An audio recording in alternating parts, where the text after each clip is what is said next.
بسم اللہ الرحمن الرحیم نحمدہ ونصلی علی رسولہ الکریم والحمد للہ رب العالمین۔ آج ہم ریاض الصالحین کا جو باب شروع کرنے جا رہے ہیں وہ باب ہے باب الامر بالمحافظۃ علی ما اعتادہ من الخیر، یعنی اچھی عادتوں پر جن کی عادت ہو ان کی پابندی کرنے کا بیان۔ اس باب میں بتایا جائے گا کہ اگر کوئی شخص اچھی عادتوں کا عادی ہے، یعنی وہ کوئی نیکیاں کر رہا ہے اور اس نے اپنی عادت بنا لی ہے ان نیکیاں کرنے کی، تو اس کو چاہیے کہ اب ان میں کمی نہ کرے۔ یہ نہ ہو کہ کبھی بہت زیادہ نیکیاں کرے اور کبھی ہٹ جائے، بلکہ نیکیوں پر دوام رکھے۔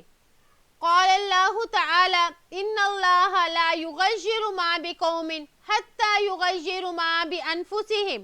اللہ جل شانہ کا ارشاد ہے، اللہ تعالیٰ کسی قوم کی حالت کو نہیں بدلتا جب تک وہ خود اپنی حالت نہ بدلے۔ یعنی لوگ اگر ایک ہی حال پر رہیں، نیکیوں والی حالت میں رہیں، تو اللہ تعالیٰ بھی ان پر نظر رحمت ہی رکھیں گے اور ان کے ساتھ رحمت والا معاملہ ہی کریں گے۔ اور اگر لوگ نیکیوں والی عمل کو چھوڑ دیں، بلکہ وہ اپنی اس حالت کو تبدیل کر کے گناہوں کی حالت میں لے آئیں، تو پھر اللہ تعالیٰ بھی ان کے ساتھ ویسا ہی معاملہ کرتے ہیں۔ وقال تعالی ولا تکونوا کالتی نقضت غزلها من بعد قوة انکثا۔ اللہ جل شانہ کا ارشاد ہے کہ تم اس عورت کی طرح نہ ہو جس نے اپنا کاتا ہوا سوت مضبوط کرنے کے بعد ٹکڑے ٹکڑے کر کے توڑ ڈالا۔ انکاس یہ ناقصن کی جمع ہے بمعنی ٹوٹا ہوا سوت۔ مکہ میں ایک پاگل عورت تھی، تو وہ پاگل عورت صبح سے دوپہر سے شام تک سوت کاٹتی۔ جب سوت کاٹ ہو جاتا تو پھر اس کو ٹکڑے ٹکڑے کر دیتی۔ تو یہاں پر یہ کہا جا رہا ہے کہ تم اس پاگل عورت کی طرح بنی بنائی چیز کو مت توڑنا۔ تو اس سے مراد یہ ہے کہ جب تم کسی سے کوئی نیک کام کرو تو اس پر دوام اختیار کرو۔ یہ نہ ہو کہ نیکیاں کرتے کرتے اور بعد میں تم ان نیکیوں کو چھوڑ دو اور پھر کسی برائیوں میں آ جاؤ، تو یہ بات غلط ہے۔ علامہ شبیر احمد عثمانی فرماتے ہیں کہ عہد باندھ کر توڑنا بھی ایسی حماقت ہے جیسے کوئی عورت دن بھر سوت کاٹے اور پھر اپنا کتا کتایا سوت شام کے وقت توڑ کر پارا پارا کر دے۔ چنانچہ مکہ میں ایک دیوانی عورت ایسا ہی کرتی تھی۔ تو آیت کا مطلب یہ ہوا کہ معاہدات اور وعدے کو محض کچے دھاگے کی طرح سمجھ لینا، جب دل چاہے اس کو پورا کر لیں، جب دل چاہے تو بلا تکلف اس کو توڑ دیں۔ تو اس سے دنیا کا نظام وہ نہیں چل سکے گا، کیونکہ قول و قرار کی پابندی ہی سے عدل کی ترازو سیدھی رہتی ہے۔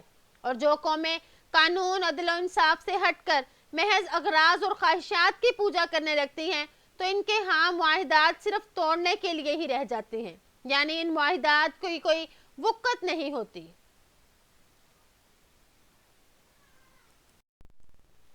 وقال تعالی ولا يكونوا كالذين اوتوا الكتاب من قبل فطال عليهم الامد فقست قلوبهم۔ اللہ جل شانہ کا ارشاد ہے اور وہ ایمان والے ان لوگوں کی طرح نہ ہو جائیں جن کو ان سے پہلے کتاب دی گئی، پس جب ان پر مدت لمبی ہو گئی تو ان کے دل سخت ہو گئے۔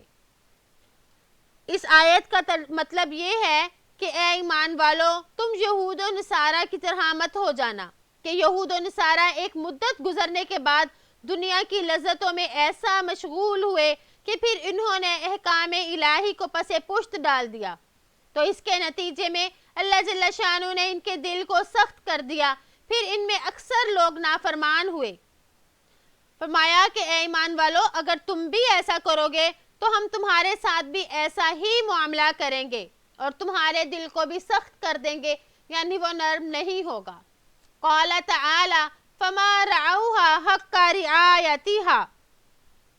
اللہ جل شانہ کا ارشاد ہے پھر جیسا کہ ان کو نبھانا چاہیے تھا نہ نبھا سکے۔ اس آیت میں یہ بتایا گیا کہ نصارہ نے رہبانیت جو نصارہ نے خود ہی اختیار کی تھی، انہوں نے اپنے اوپر خود ہی اس کو لازم کیا تھا، کوئی اللہ کی طرف سے اس کا حکم نہیں تھا، تو اس رہبانیت کو انہوں نے پہلے اپنے اوپر اختیار کر لیا۔ پھر اس کے بعد اس کو لازم کرنے کے بعد اس کو نبھایا نہیں. کچھ لوگوں نے تو نبھایا لیکن اکثر کو کل کہہ دیا جاتا ہے کیونکہ اکثر نے نہیں نبھایا، تو اسی لیے تمام ہی کی طرف اس کو منسوب کر کے کہا فما رعوها کہ انہوں نے اس کو نبھایا نہیں اور اس کی شرائط کی پوری رعایت نہیں کی. تو اس وجہ سے اللہ تعالیٰ ان پر ناراض ہوئے کہ ایک چیز کو اپنے اوپر لازم کر لیا پھر اس کو تم نے خود ہی چھوڑ دیا. وعن عبد الله بن عمرو بن العاص رضی اللہ عنہما قال قال لي رسول الله صلی اللہ علیہ وسلم یا عبد اللہ لا تكن مثل فلان كان يقوم الليل فترك قيام الليل متفق علیہ.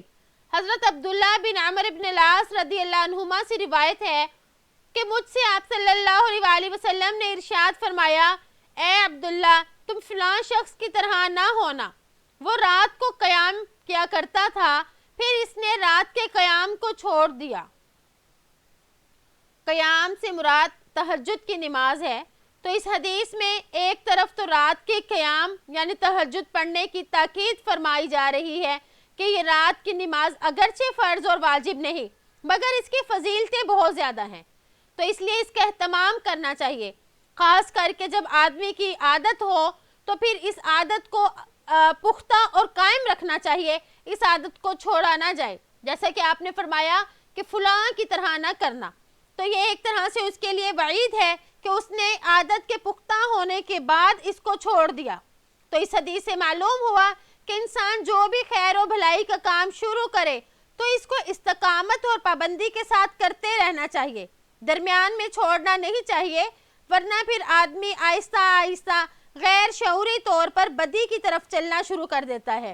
یعنی اس کو معلوم نہیں ہوتا کہ پہلے تو وہ اپنے نیک اعمال میں کمی کرتا ہے، پھر آہستہ آہستہ اس میں بہت زیادہ کمی کوتاہی کے بعد وہ برائیوں میں مشغول ہو جاتا ہے. تو انسان جس حال پر تھا یعنی جو اس کی اچھی حالت تھی اس سے وہ بدل جاتا ہے. تو اس لیے اپنے حالت کو برقرار رکھنا چاہیے، بلکہ کوشش کرنی چاہیے کہ اچھی حالت میں مزید ترقی ہو، نہ کہ اس میں کمی آئے، کیونکہ کمی آتے آتے بہت زیادہ آ جاتی ہے. تو اس وجہ سے اللہ تعالیٰ کی ہمیشہ اللہ تعالیٰ سے دعائیں بھی کرتے رہنا چاہیے کہ اللہ تعالیٰ ہم جو یہ نیک کام کر رہے ہیں ہمیں اس پر استقامت عطا فرما. تو اس سے ہمارے اس باب سے ہمیں یہ معلوم ہوا کہ نیکیاں کریں، نیکیاں کرتے رہیں اور نیکیوں پر ڈٹے بھی رہیں، اس میں اضافے کی کوشش کریں. باب استحباب طیب الکلام و طلاقت الوجہ عند اللقاء. ملاقات کے وقت اچھی طرح بات کرنا اور خندہ پیشانی سے پیش آنا پسندیدہ عمل ہے. قال اللہ تعالی وَاخْفِضْ جَنَاحَكَ لِلْمُؤْمِنِينَ. اللہ جل شانہ کا ارشاد ہے کہ آپ اپنے بازو مومنوں کے لیے پست کریں. اس آیت کا مطلب یہ ہے کہ اس میں آپ صلی اللہ علیہ وسلم کو مخاطب کر کے کہا جا رہا ہے کہ آپ مسلمانوں کے ساتھ نرمی اور تواضع کا معاملہ فرمائیں. وقال تعالی وَلَوْ كُنْتَ فَظًّا غَلِيظَ الْقَلْبِ لَانفَضُّوا مِنْ حَوْلِكَ. اللہ جل شانہ کا ارشاد ہے اگر آپ تند خو اور سخت دل ہوتے تو یہ یقیناً آپ کے پاس سے بھاگ جاتے. تو اس آیت کا مطلب یہ ہوا کہ آپ صلی اللہ علیہ وسلم کو مخاطب فرما کر کہا جا رہا ہے کہ آپ کے اندر یہ جو نرم کلامی ہے اور یہ مہربانی ہے، یہ صفات اگر نہ ہوتی تو جو کام مخلوق کی اصلاح کا آپ کے سپرد ہے وہ اچھی طرح پورا نہ ہو سکتا، کیونکہ لوگ قریب ہی نہ آتے. جب قریب نہ آتے تو دعوت و تبلیغ والا کام ان تک کیسے پہنچایا جاتا. اس لیے یہاں سے یہ بھی استدلال کیا جاتا ہے کہ جب بھی کوئی دعوت اور تبلیغ والا کام کرے تو اس کو ان صفات سے آراستہ ہونا ضروری ہے. اگر کوئی شخص سختی کرنے والا ہوگا تو لوگ اس کی بات برداشت نہیں کریں گے اور اس سے دور چلے جائیں گے. تو یہاں پر ہمیں ایک طرح سے یہ سبق بھی، یہ درس بھی دیا جا رہا ہے کہ لوگوں کو اپنی طرف مائل کرنے کے لیے اس طرح یعنی نرمی والا معاملہ کرنا بہت ضروری ہے. وعن عدی بن حاتم رضی اللہ عنہ قال قال رسول اللہ صلی اللہ علیہ وسلم اتقوا النار ولو بشق تمرہ فمن لم یجد فبکلمۃ طیبہ متفق علیہ. حضرت عدی بن حاتم رضی اللہ عنہ سے روایت ہے کہ رسول اللہ صلی اللہ علیہ وسلم نے ارشاد فرمایا آگ سے بچو اگرچہ کھجور کے ایک ٹکڑے کے ذریعے سے ہی ہو، اور جو شخص اس کو نہ پائے تو وہ اچھی بات کے ذریعے سے بچے۔ اس حدیث میں بھی یہ فرمایا گیا کہ صدقہ جو ہے یہ بہت مؤثر ہے، یعنی صدقہ جہنم سے بچانے کے لیے بہت مؤثر چیز ہے، تو اس لیے آدمی کو صدقہ کرتے رہنا چاہیے۔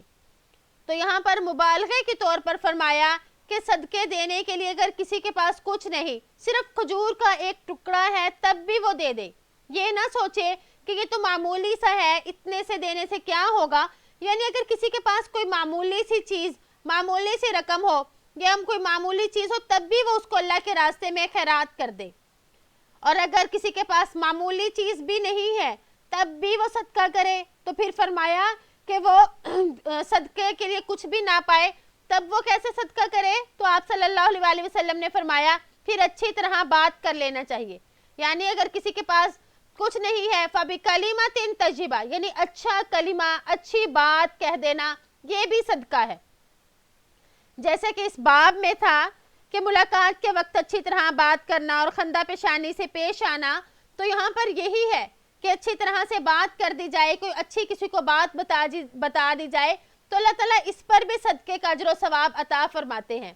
تو یہاں پر بھی حسن اخلاق کی ایک طرح سے تعریف بیان کی گئی کہ ایک اچھا کلمہ کو اللہ تعالیٰ نے جہنم سے بچنے کا، یعنی اگر کوئی اچھا کلمہ کہے گا تو وہ جہنم سے بچ جائے گا، یہ بھی صدقہ ہی ہو گیا۔ وعن ابی ہریرہ رضی اللہ عنہ ان النبی صلی اللہ علیہ وسلم قال والکلمۃ الطیبۃ صدقہ متفق علیہ وہو بعض حدیث تقدم بطولہ۔ حضرت ابو ہریرہ رضی اللہ عنہ سے روایت ہے کہ نبی کریم صلی اللہ علیہ وسلم نے ارشاد فرمایا اچھی بات بھی صدقہ ہے۔ یہ ایک حدیث کا ٹکڑا ہے جو پوری کی پوری پہلے گزر چکی ہے۔ اس حدیث میں بھی یہ بتایا گیا کہ صدقہ صرف مال ہی کے ذریعے نہیں ہوتا، بلکہ صدقہ تو اتنا آسان ہے کہ کسی کے ساتھ اچھے انداز میں گفتگو کرنا بھی صدقہ ہے۔ تو اس سے اندازہ لگایا جا سکتا ہے کہ اسلام کی نگاہ میں اخلاق اور آداب کی کس قدر اہمیت ہے۔ وعن ابی ذر رضی اللہ عنہ قال قال لی رسول اللہ صلی اللہ علیہ وسلم لا تحقرن من المعروف شیئا ولو ان تلقى اخاک بوجہ طلق، رواہ مسلم۔ حضرت ابو ذر رضی اللہ عنہ سے روایت ہے کہ آپ صلی اللہ علیہ وسلم نے مجھ سے ارشاد فرمایا کہ کسی نیک کام کو معمولی نہ سمجھنا، اگرچہ تمہارا اپنے بھائی کو خندہ پیشانی سے ملنا ہی ہو۔ اس کا مطلب یہ ہوا کہ کسی بھی نیک کام کو ہلکا چھوٹا نہیں سمجھنا چاہیے۔ معروف فرمایا، معروف در حقیقت ہر اس کام کو کہتے ہیں جو شرعی لحاظ سے پسندیدہ ہو، تو ایسے پسندیدہ کام کو حقیر نہیں سمجھنا چاہیے، اگرچہ وہ دیکھنے میں چھوٹا سا عمل ہی کیوں نہ ہو۔ جیسا کہ اس کی مثال دی گئی کہ خندہ پیشانی سے ملنا، یہ اگرچہ کوئی خاص عمل نہیں، مگر چونکہ یہ اخلاقی اعتبار سے نہایت ہی عمدہ عادت ہے اور باطنی محبت کی یہ علامت ہے، تو اس لیے شریعت میں اس کی بہت قدر ہے۔ تو اس وجہ سے آپ صلی اللہ علیہ وسلم اپنی حدیث میں فرما رہے ہیں کہ خندہ پیشانی سے ملنے کو بھی چھوٹا عمل نہ سمجھو، تو یہ بہت بڑا عمل ہے۔ تو اس سے معلوم ہوا کہ اللہ تعالیٰ کے ہاں خوش اخلاقی کا کس قدر درجہ ہے۔ تو اللہ تعالیٰ سے دعا ہے کہ ہم اپنے اخلاق کو بہتر سے بہتر کریں اور بد اخلاقی سے بچیں۔